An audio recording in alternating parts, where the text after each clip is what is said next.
Olá, pessoal, boa tarde. Sejam bem-vindos a mais um Chimarrão com a Amália.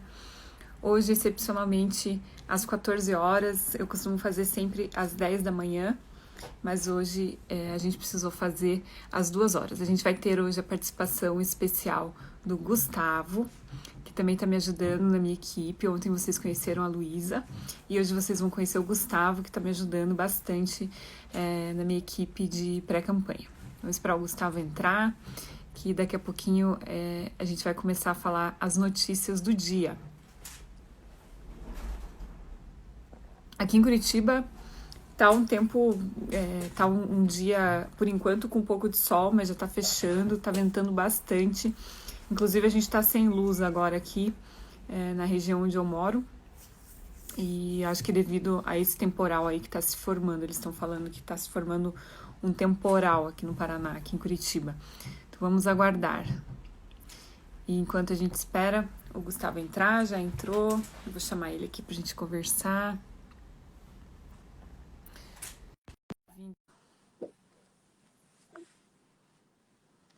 Olá, Rafa, Valdemir, Matheus, Shirley, bem-vindos.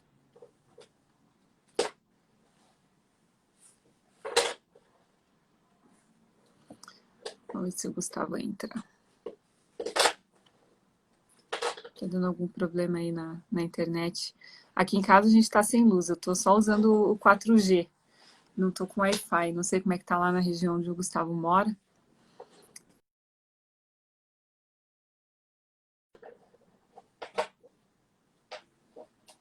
Vamos ver se dá certo.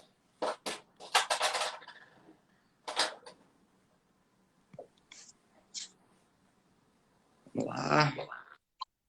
Oi, você não tá aparecendo pra mim, mas você tá aqui na minha Não tela, você tô? aparece. Não, que estranho. Estranho? Ué, É.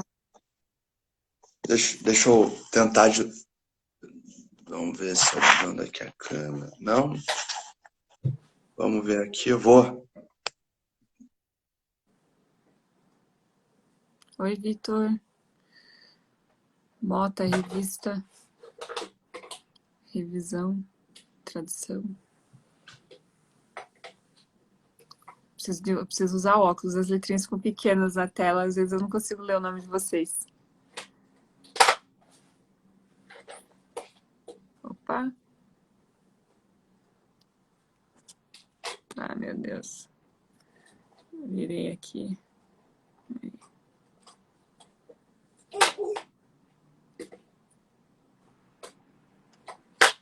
Vou tentar de novo.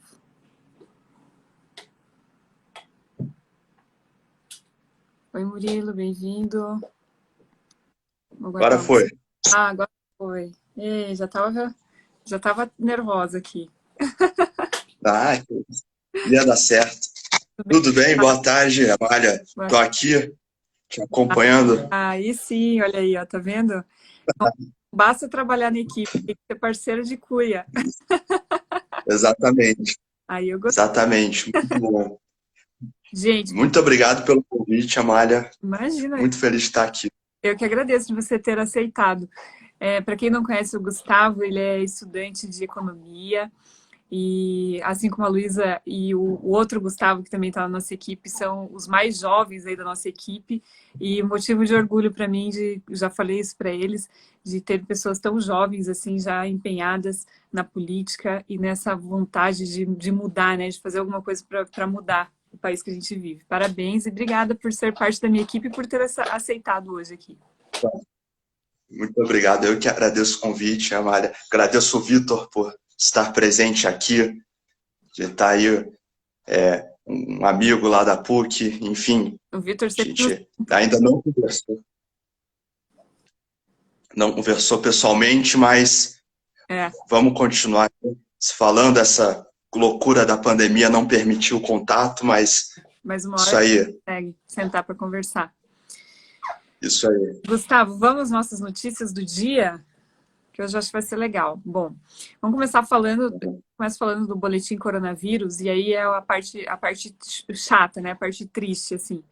A gente chegou ontem, segundo os dados do consórcio de imprensa, a 58.385 mortes e nas últimas 24 horas, 727. Esse número diverge um pouquinho do divulgado pelo governo, pelos números oficiais da União, que é 58.014, o número acumulado, e 692 nas últimas 24 horas.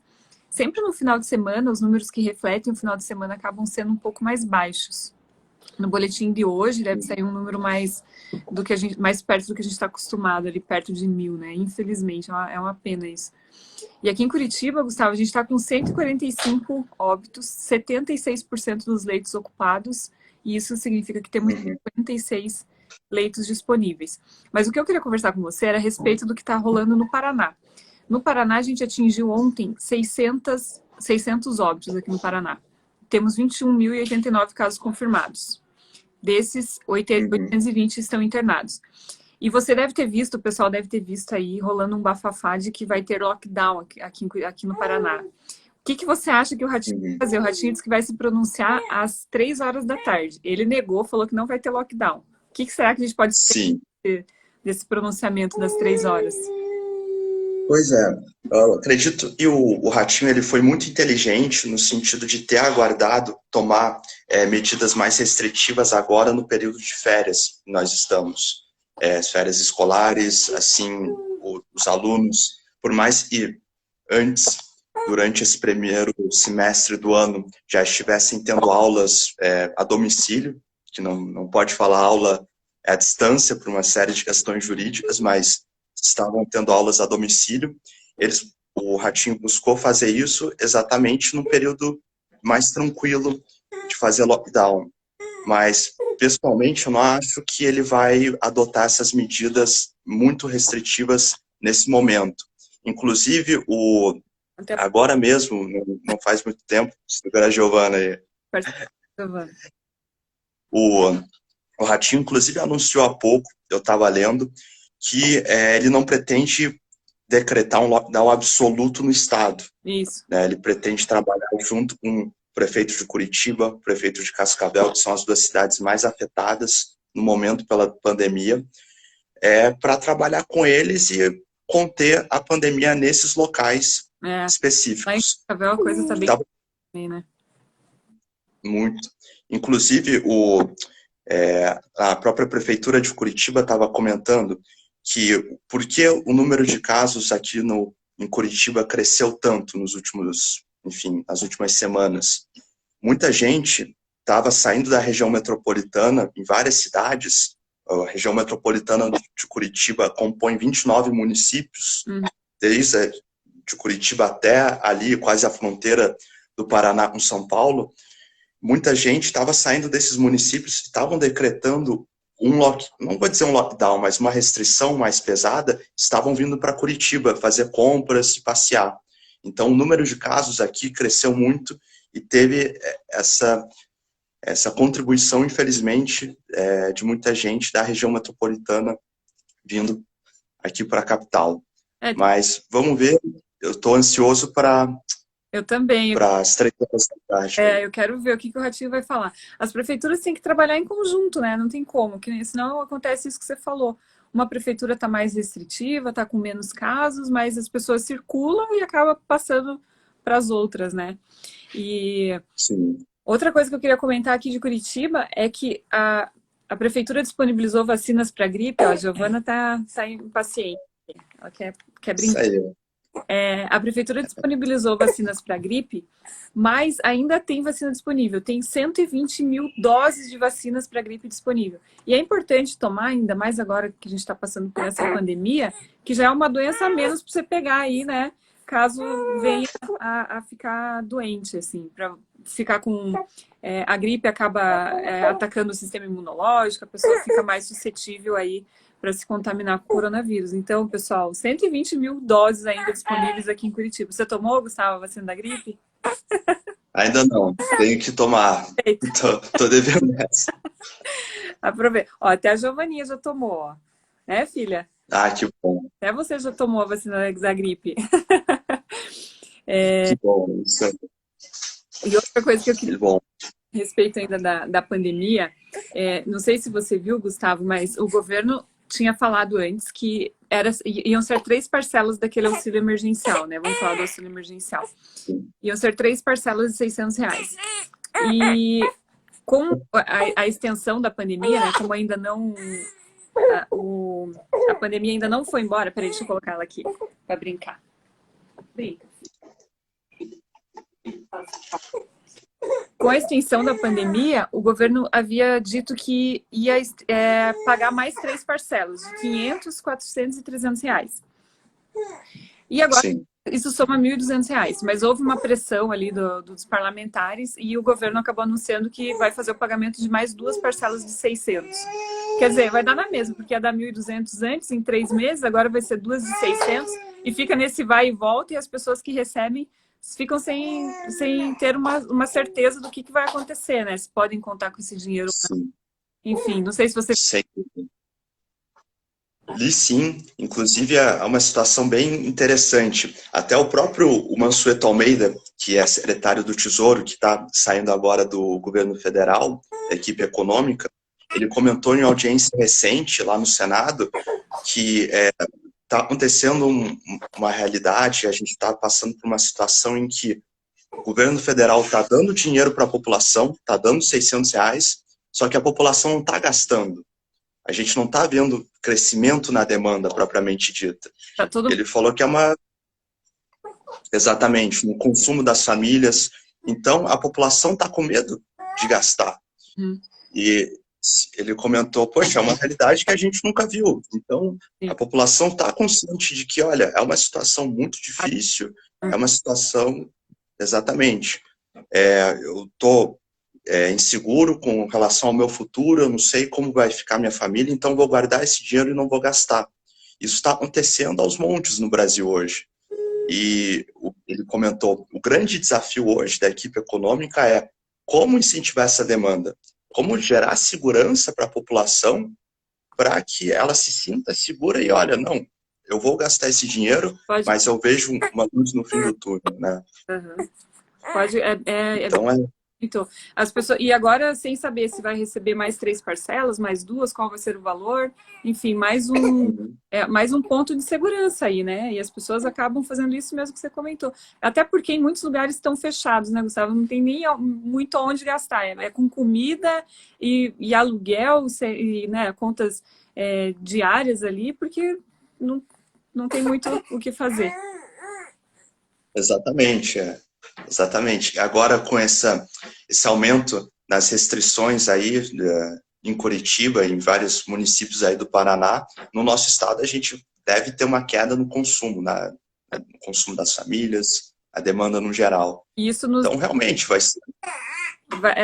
Isso nos leva para o nosso último assunto do dia, que é a negociação que o Centrão está fazendo ali com o Bolsonaro. É relacionado ao adiamento das eleições e aquela verba chamada de Fundo de Participação dos Municípios e Fundo de Participação dos Estados, né? Que é uma verba que é repassada pelo governo federal para os estados e para os municípios. A Giovana está nervosa aqui. O que foi, filha? Vamos conversar. Mostra ela mais, deixa ela participar aí com a gente, conversar. Vamos conversar com o tio Gustavo, ó. E o governo federal faz esse repasse para os estados e municípios, e agora, devido à pandemia, como os estados e municípios tiveram perda de receitas, o governo federal separou, na verdade, 16 bilhões de reais para fazer esses repasses para os municípios. Seria em 4 parcelas, de março até junho. Março, abril, maio e junho, né? 4 parcelas. E nas 3 primeiras parcelas, eles gastaram 6 bilhões desses 16 que eles tinham separado. E nessa última parcela, vão gastar mais 5, que vai somar 11, e vai ficar 5 lá disponíveis. E esses 5 que vão ficar disponíveis, o Centrão está negociando com o Bolsonaro. Falou, ó, a gente só vai votar a favor de adiar as eleições, com o governo, né?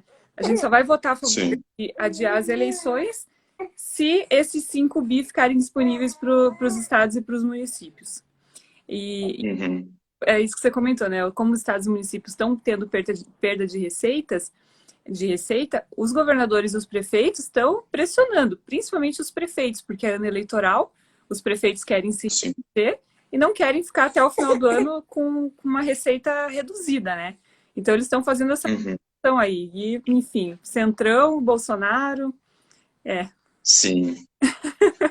Vamos ver como. É a negociação espúria, infelizmente, a gente tem na política do Brasil.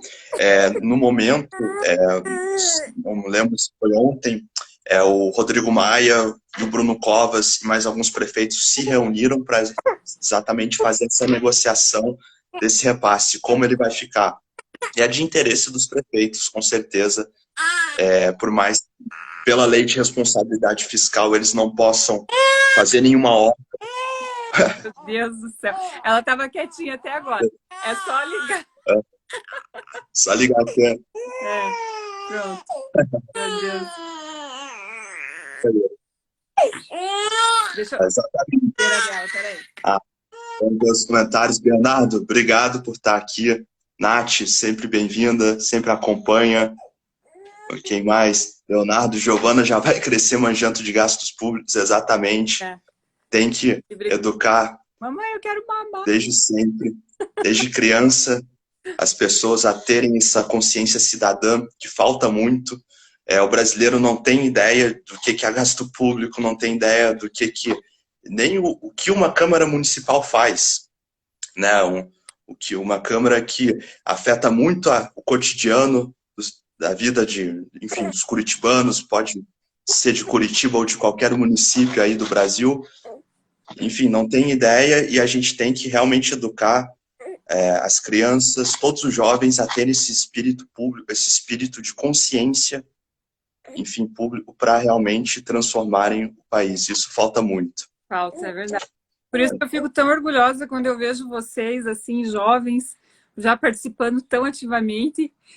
Ó, não existe uma madeira grátis, é isso aí, Nath, não existe mesmo. E a Giovana, ela estava quietinha até agora, foi só eu sentar aqui que ela começou a ficar irritada. Mas é bem isso que você falou, né? A gente precisa desde pequenininho, e aqui em casa ela não vai ter muita escolha, vai ouvir sobre política. Já escuta desde a barriga e vai continuar ouvindo ainda mais um tempo, né? Mas você estava falando da negociação. Desculpa, Gustavo. Você estava falando, eu interrompi teu raciocínio. Da negociação do Rodrigo Maia com os. Isso, os prefeitos. Ele se reuniu recentemente com os prefeitos, sobretudo com Bruno Covas, que é o prefeito da maior cidade aí do Brasil, é São Paulo. Tem a maior fatia de fundo de participação dos municípios, para exatamente definir o futuro, como vai ser essa eleição. Os prefeitos fazem um lobby muito grande para os parlamentares, existe realmente uma espécie de sindicato dos prefeitos em Brasília, onde você tem ali um conselho, uma entidade que representa os interesses dos municípios no Brasil, lá em Brasília. E, enfim, essa negociação deve fazer com que as eleições sejam, de fato, adiadas para novembro, dia 15 de novembro. Deve ser essa a nossa realidade, com a justificativa da pandemia, mas a gente sabe que tem todo um interesse espúrio por trás de, eu vou ter uma possibilidade de aumentar meus gastos públicos em certos setores, em certas áreas, e, enfim, assim me beneficiando e beneficiando a minha candidatura. Então, a gente conhece essa realidade no Brasil. Eu também acho que é uma questão de saúde, né? Não tem como. Muito provavelmente vai ser adiado, mas como é uma proposta que emenda a Constituição, que tem que mudar a Constituição, precisa de votar, precisa ser votado em 2 turnos na Câmara e no Senado, e precisa daquela que eles chamam de maioria qualificada, né? Que é 2/3 da casa tem que votar. Então não é maioria simples. E para isso precisa ter o apoio do pessoal do Centrão, que são mais de 200 votos, né? O que me deixa chateada é ver que tem políticos que no meio dessa pandemia têm coragem de ficar negociando com a saúde, com a vida das pessoas, né? Isso não tem como a gente concordar com isso, né? Eles já falaram, a gente não vai votar a favor, a menos que esse dinheiro seja liberado para os nossos prefeitos que estão... Quer dizer, eles não estão preocupados com a saúde das pessoas. Eles estão preocupados com o dinheiro que vai agradar o prefeito, que vai agradar o governador, enfim. Isso que me tira do sério, assim, me deixa igual a Giovanni, assim, irritada. Isso aí. Mas Pois é duro escutar isso, né? Até o Congresso passou um orçamento de guerra, né? Que foi o orçamento realmente durante esse período da pandemia, como a gente vai lidar com os gastos públicos, a saúde fiscal do Brasil durante esse ano de 2020. Muitos falam, inclusive, em romper com a PEC do teto de gastos, aquela PEC que o Henrique Meirelles fez, a PEC 241, e tem uma discussão econômica muito grande se isso seria interessante ou não, mas com o andar da carruagem, como a gente está na nossa realidade de aumento expressivo de gastos, o nosso endividamento deve passar hoje da casa dos 700 bilhões de reais. Nossa. No ano de 2020, aumentando de 300 para 700. Nossa. E isso não é um problema a curto prazo, se você conseguir rolar essa dívida, se conseguir administrar ela nos próximos, enfim, 5, 10 anos. Um endividamento tão grande assim não é um problema. Inclusive, é um endividamento até justificável, assim, no sentido que a gente está passando por um período de crise global. Não é irresponsabilidade fiscal. Não é um presidente ou uma presidente que decidiu gastar aos montes, endividou o país com coisas inúteis. Não, a gente está passando por um período de crise econômica, então eu vejo como sendo mais justificável esse endividamento. Menos pior. Mas isso mesmo. Exatamente, menos pior. Com a palavra, o nosso economista. Tá vendo que eu escolhi direitinho os assuntos para tratar com ele hoje. O Gustavo cuida da parte financeira da nossa equipe, né, Gustavo? Toda a parte que diz respeito a dinheiro é tudo com o Gustavo. Mas satisfação muito grande, Amália, como eu comentei ali no início, estar trabalhando com você, a equipe toda, fazendo um trabalho fantástico. A Luísa, que conversou com você aqui ontem também, uma pessoa incrível. Enfim, esse trabalho a gente está fazendo com vontade para mudar a realidade do município, querendo melhorar Curitiba. A cidade já tem um potencial muito grande, né? Já é muito benquista no Brasil. E a gente quer, enfim, a gente quer contribuir para isso. Exatamente. Eu fico surpreso, até recentemente, conversando com uns amigos do México, um deles falou, você mora em Curitiba? Eu falei, moro. Por que você conhece Curitiba? Ele falou, sim, eu fui estudar o sistema de transporte público da cidade. Ou seja, o cara ele veio do México para Curitiba para estudar o sistema de transporte daqui. Então, é uma cidade com um potencial muito legal e pode ser explorado muito mais a fundo. E com a sua agenda de mobilidade, com a sua agenda de educação, né, focar nessas áreas e realmente trazer o que tem de melhor, o que tem de inovador nesses setores, o trabalho vai ser muito legal, muito fantástico, tenho certeza. Obrigada, Gustavo. E fazer o convite para o pessoal aí, se alguém quiser fazer parte da nossa equipe, temos vagas, inclusive de babá. Vamos lá. Vai vir me ajudar. Mas isso, Amália, muito obrigado. Eu vou deixar você aí com a Giovana, cuidando dela, que ela está precisando aí de atenção, muito mais do que eu. Imagina. Só um último recado. Hoje é o último dia para entregar a declaração do imposto de renda.